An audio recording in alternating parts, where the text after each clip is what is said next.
We kick things off with tourism, when you cheat on your hometown to spice things up. As we begin to move past COVID, the world is opening up for travel again, but the pause has given some major tourist destinations a chance to rethink how they want to operate. For instance, Venice, Italy, the only city where drivers have canal rage, they just announced that it's going to have an entrance fee with electronic turnstiles. Yeah, so it'll be like the New York subway, but less flooded. And now the island of Bali, one of the finest and most Instagram tourist destinations in the world, is saying that as it reopens, it is also instituting some new guidelines.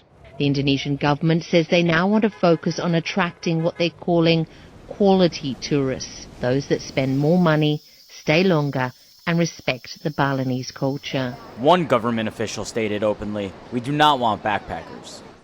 I mean, yeah. Of course, Bali doesn't want backpackers. Nobody wants backpackers. I don't think there's any country in the world that's like, come backpackers, wash your filthy underwear at our pristine beaches, then go back to your hostels and spread chlamydia. This is what tourism is about. So look, you can't blame Bali for wanting to be selective about who they invite into their country. I mean, tourism is a business. If you're running a business, would you want poor people coming in and barely spending any money? No. You'd want rich people who can pay you to cook and clean and dance for them while they laugh at how weird your local outfits are. Wait, what? And honestly, I wish New York would start handpicking its visitors as well. You know? And we could kick out all of those tourists who stop in the middle of every single block to take a picture. You guys never seen a building before? It's a big thing with windows. You don't have to stop it. Who are you taking these pictures for? Who in your country is like, oh, wow, yes, this is the best picture of the Empire State Building I've seen. Oh, I didn't have Google. I'm glad you took this picture. Like, you don't have to stop every single time. It's not something you have to do. Anyway. Trevor, thank you. Just want to say thank you. I know you're doing your thing, and I'm not going to interrupt a lot, but the Wi-Fi was down at my apartment, so ever since I stopped paying the bill, so I'm just going to pop on here, and you work, I work. That's why it's called We Work, okay? Thanks, buddy. That's not why it's called WeWork, first of all. Second of all, internet is not down, the Wi-Fi is not down, you didn't pay for it. And last and most importantly, I agreed to this because you said you weren't going to interrupt. That's the only reason I said yes. But that was an excellent take as well. So I don't know if you need like a little bit of a, because I agree with you on backpackers. I don't trust backpackers. You know, think about who uses backpacks, okay? Drug dealers, terrorists, children. Okay, 3 of the worst groups you'd ever want to be in a hotel room or airplane with. So I'm with you. You do your thing. I'll do. Your password. It was so simple. I just changed it to something more secure. Can I tell you quick? Daiquiri, marshmallow, camouflage. 3 of the most commonly misspelled words. I also misspelled the word, so now nobody can hack in. You're welcome. Here we go. You do your thing. I won't interrupt. All right? I feel like I'm going to regret this. Let's move on. Thank you, bro.